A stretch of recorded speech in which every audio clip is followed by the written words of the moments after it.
अस्सलाम वालेकुम दोस्तों, आज ही नई वीडियो के साथ और एक नए बोर के साथ। दोस्तों, जैसा कि आपको पता है, हमने पहले भी एक यहाँ बोर लगाया था लेकिन वो कामयाब ना हो सका।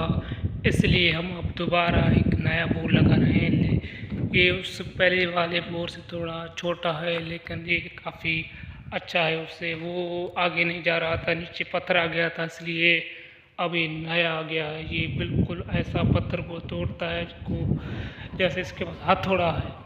जैसा कि आप इसे देख रहे हैं, काफ़ी छोटा है लेकिन ये बहुत काम का है। जैसे ये देख रहे हैं, खड्डा है, यहाँ पानी भरेगा मीट के साथ और चिक्की के साथ, गाज मिट्टी के साथ। और ये है इस मिशन का चाइना मिशन जो उसको चलाता है। ये इसकी टांकी है और बहुत से ऐसे इसकी इंजन है वगैरह है, तार बार वेडे वोडे। एक ड्रम पड़ा हुआ है, काफ़ी इसकी नूल भी पड़े हुए हैं यहाँ, पता नहीं कितने कितने का 1 फुट है।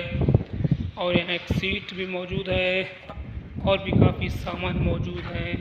जैसा कि आप देख रहे हैं कितने बड़े हैं ये। उसके दांत देखो, ये किसी को पत्थर को नहीं छोड़ता, सबको तोड़ देता है और आगे रास्ता बना लेता है आसानी से।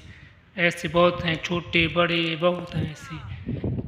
इंशाल्लाह ये बोर कल स्टार्ट हो जाएगा। इंशाल्लाह दुआ करें कि इंशाल्लाह इस बार ये बोर इंशाल्लाह हमारा कामयाब हो, ताकि हम इससे फ़ायदा उठा सकें। और यहाँ देख रहे हो काफ़ी सारी ज़मीन और भी खाली पड़ी हुई है, इसको आबाद करेंगे इंशाल्लाह। दुआ करें इंशाल्लाह इस बार कामयाब हो जाए।